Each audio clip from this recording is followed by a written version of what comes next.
Welcome back, friends, to another reading for the collective. My name's Ross, and I offer these readings every Tuesday and Thursday. So if this found you on a Tuesday or a Thursday, hello. And if it found you on any other day, hello as well. The information in these readings is timeless. So whenever you find this, it's relevant for you. So let's dive right in and see what's crack-a-lackin'.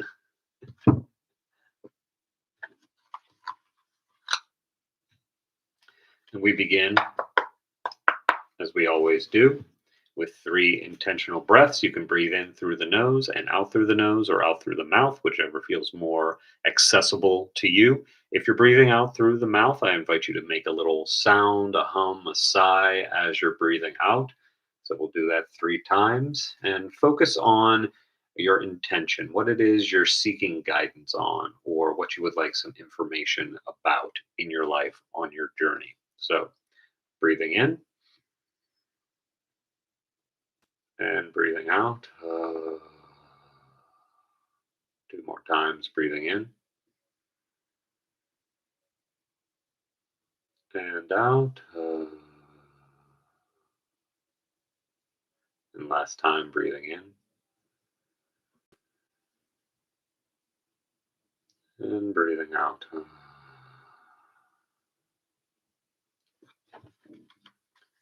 So we had a nice few days of warmer weather here in the northern hemisphere. Even though it is springtime, we had a few days in the 50s and 60s, and of course I was in love with that. But someone seems to have turned winter back on, but that's okay. That's the time of the year. What is that? 6 of Pentacles coming out first in reversed. It's interesting. Oh, you want to come out too? Cards are jumping today. The 6 of Pentacles is one of the more challenging cards for me. It's just that there is a lot about it that I don't really understand. And the book that I've learned from by Rachel Pollack goes into a lot of information about it. And it's still one of those cards that is a struggle for me to interpret, a struggle for me to, I mean, I get it, but it'll be interesting to see what's coming up. There you go. And that seems like good enough for now. Spoilers. So, 6 of Pentacles. Pentacles, as I'm sure you're aware, are all about the material realm. It's representative of the earth element. And the book that I have describes this person as disguised as a merchant. It doesn't say who they are outside of that disguise, but the idea that there is that disguise there. I mean, he has these scales here, so there's this idea of balance, but in the book it talks about how this person is giving to these beggars what he thinks they need. It's not exactly what they need, it's this idea about giving what they need and even having them beg for that. So, at the outset or at first glance, it might seem like this is a generous benefactor giving you what you think you need, but in reality, maybe it's not so cut and dry.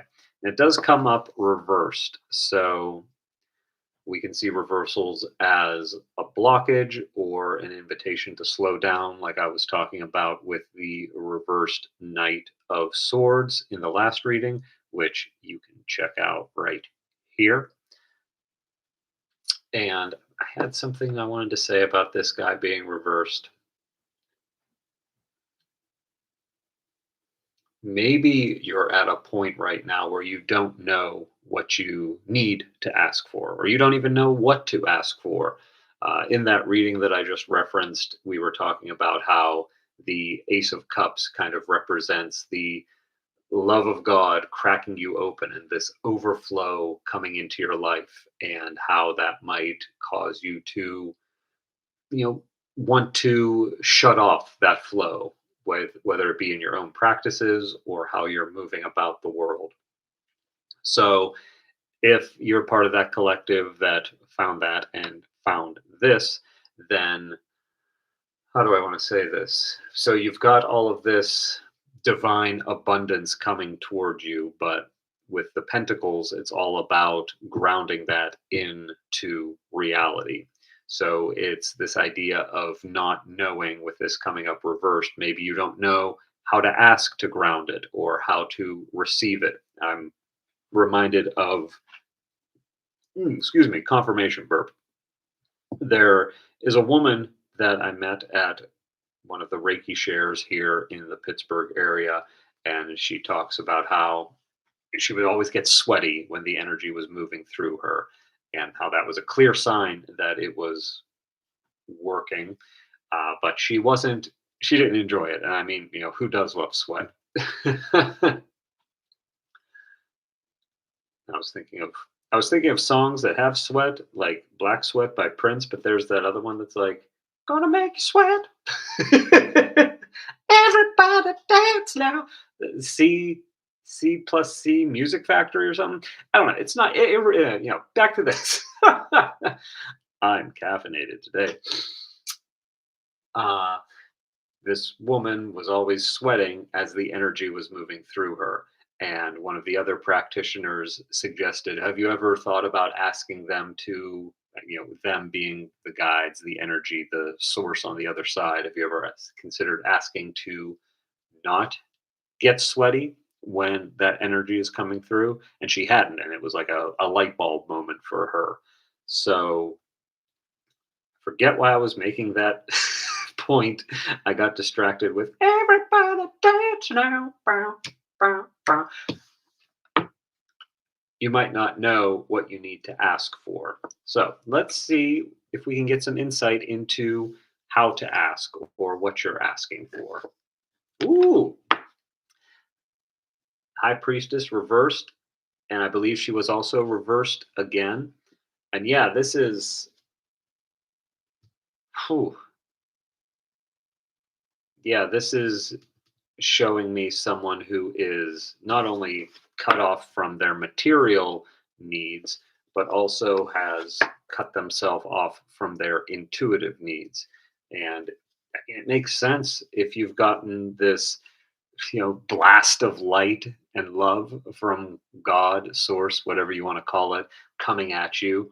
There's this inclination, and I'm sure we've all done this when the sun is too bright. If we're driving, put the visor down or get out our sunglasses and kind of shade ourselves. And this has happened time and again for me on my spiritual journey. It's happened to folks that I've worked with.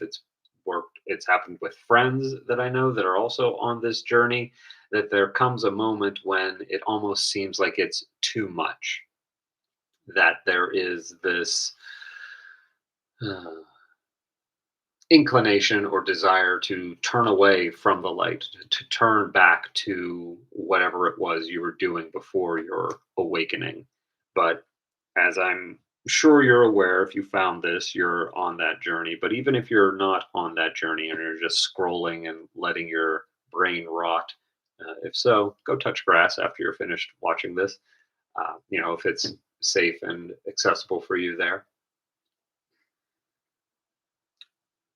Regardless of whether you're on a spiritual awakening journey or just waking up in the morning, then I think you know how much of a challenge it can be to go back to sleep, whether it be, again, a spiritual awakening or like a physical awakening. Like there might be that inclination to stay wrapped up in the warm blankets and keep the blinds closed and keep the day from coming in. But once you're up, you're up. Once you're awake, you're awake. Once you've peeked behind the curtains uh, that the high priestess has here, you can't unsee. You can't unknow what you know. And it's a lot. I'm not going to sugarcoat it. It is a lot. And there is no right or wrong answer if you want to go back to not looking, if you want to put the shades on and pull down the visor, get those blackout curtains, you're totally in your sovereignty to do so. But I get the sense that if you found this video and if you are this kind of person who is developing, then there is no going back. Like I said, once you peek behind that curtains, once you know how the sausage is made, you kind of stop eating sausage. Knight of Cups. There's a Christian Bale movie called Knight of Cups. That might be relevant. That might be something worth checking out. I can't remember. It was a Terrence Malick film. So like I can't say if it was good or not. You know, he's all about the vibes. But I remember it being very vibey, and I can't remember if it had anything to do with tarot. But we are talking about tarot or tarot here. So cups, like we've mentioned before, are the element of water, and they are all about that emotion. And yeah, there's a lot I want to say about this. Uh, so that's the element of cups. No, I'm sorry, the suit of cups. But the knights are all about action, movement. If you remember that last reading, we had the Knight of Swords, one of the fastest cards, the fastest of the knights, to be sure. So when you have something that is kind of slower, the knights are at their, we could say, detriment. And it is that invitation to figure out a way to work with the knight energy as well as the element energy, whether it be cups in this case or another slow element for the knights is the pentacles, Knight of Pentacles. And, you know, if we think about what is behind the, can you see this? Maybe. What is behind the veil of the high priestess? If you can see, it's water. And we can think of water is the unconscious mind, the collective unconscious, or think about emotions and how they're always, you know, the surface might be feeling one kind of way, but deep beneath there is another feeling there. And there's water here in the Knight of Cups card, but it is not a flowing river or, you know, a vast expanse like with the high priestess. Instead, it's just this little stream. So it's suggesting that that creative force, that emotional force has been cut off. And if we look at what we've got here, we've got these two reversals. So something has definitely been blocked.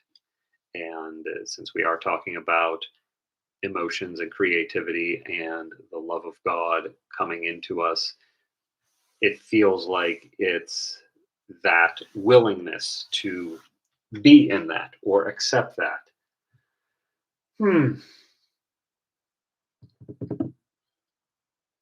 So, does this feel right? Let me see here. Excuse me, I Ching.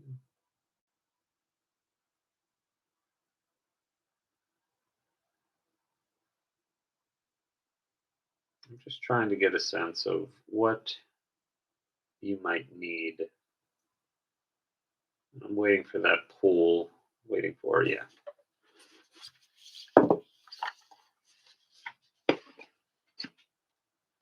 So,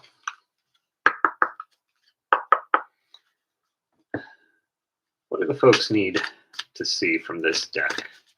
What's ready to come up? What can be resourceful or helpful, or the thing that they need to see or hear right now? Speaking of resources and help, if you found this reading helpful or any of these readings helpful and would like to make a loving donation to support my work, I will leave the Venmo and PayPal links in the description. Does anything else want to come out? Every little bit helps, and I do appreciate it. They are not required, but they are always appreciated.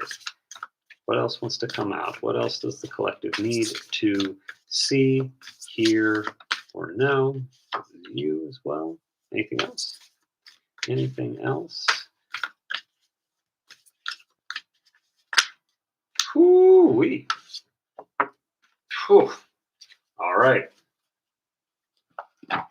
let it flow, right? Goodness gracious me. And I'm finding it very interesting already, excuse me, that we've got 6 here, 3, 6, and we started with 6. So 6 might be relevant for you. Um,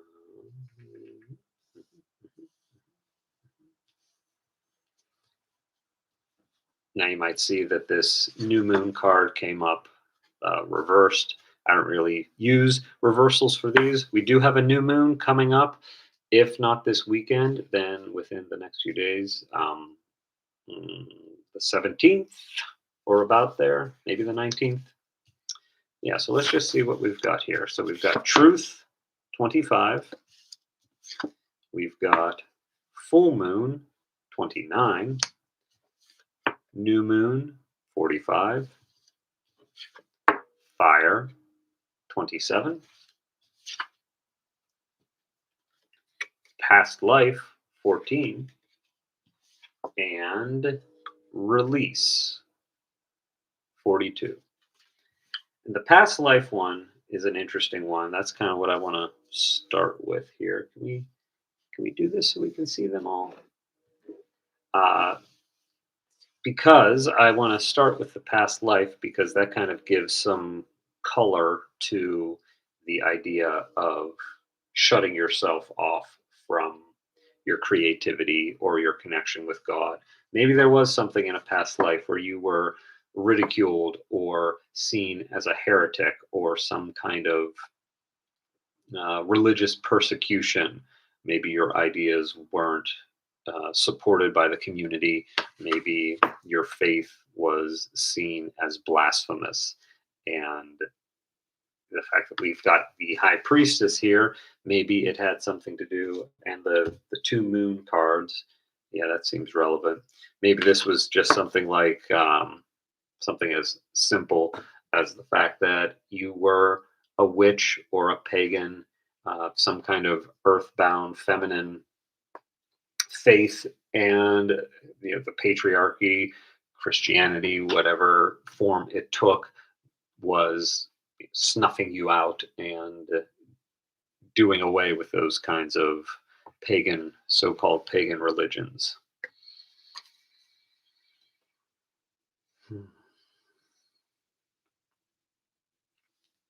The full moon and the new moon here seems to suggest that this is a cycle, that it's not a permanent thing. And excuse me, this this block is not a permanent thing. It's going to take its time. Like I said, we got a new moon coming up in a few days. Just had our full moon last week, 2 weeks ago. However the moons work. So the advice or the insight here is to wait a season, a lunar cycle, to see if this changes. It might change sooner, maybe just having this knowledge that, oh, I am blocking myself, or I'm aware of the block, so now I can move beyond it. And again, full moons are a great time to release. And we've got the new moon coming up, and that's a good time to set intentions. So you might want to write down what it is that you're aware of as far as your habits or where you find yourself blocked, or just think on what it is that you are trying to release or trying to move beyond. Let me see if I can receive a kind of prompt to help with this.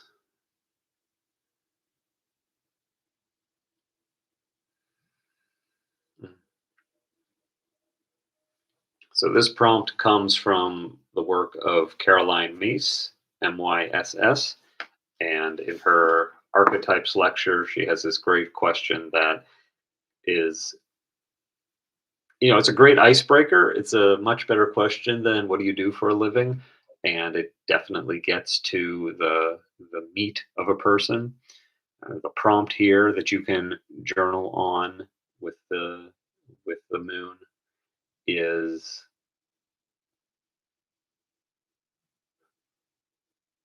What were you given life to be? What were you given life to be? Or you could even say, who were you given life to be? And take that with you, maybe either when you find this or whenever the next new moon is, sit in meditation, get quiet, think about that, and write that down. Write whatever comes through. You can set a timer for 5 minutes, 10 minutes, and just write until the timer goes. Or if you know, oh, I know what I was given life to be, then you can write that down and maybe put it on your altar and reflect on it. And then when the full moon comes, the invitation here for fire is to burn it safely outdoors, if that's accessible to you. But yeah, be careful when you're playing with fire, especially all chemical fire.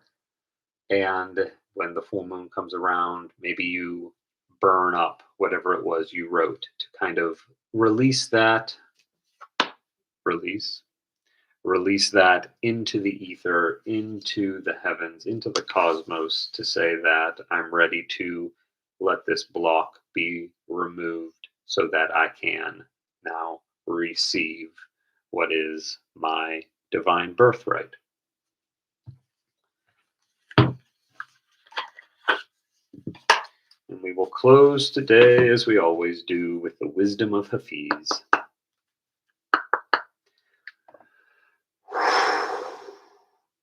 So, can we get a summary for the folks at home? What do the folks need to hear? What was missed? What did I miss? That's another way of looking at some of these things. Show me what you got. Hafiz. 20. Have patience. And yeah, I mean, if we're working with a full lunar cycle, that's a whole month. 20. Have patience.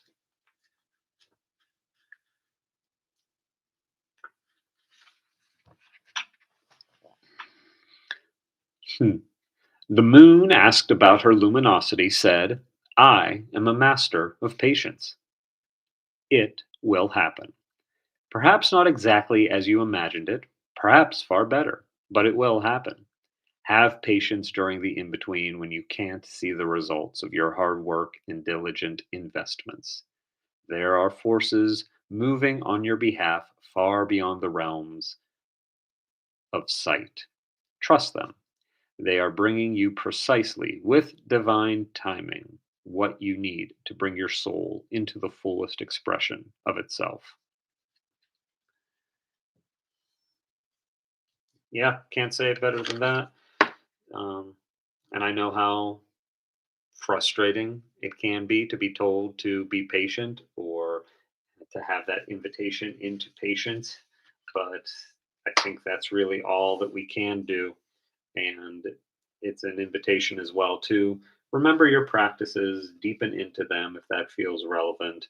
I try not to be prescriptive in my readings or in my work with folks, and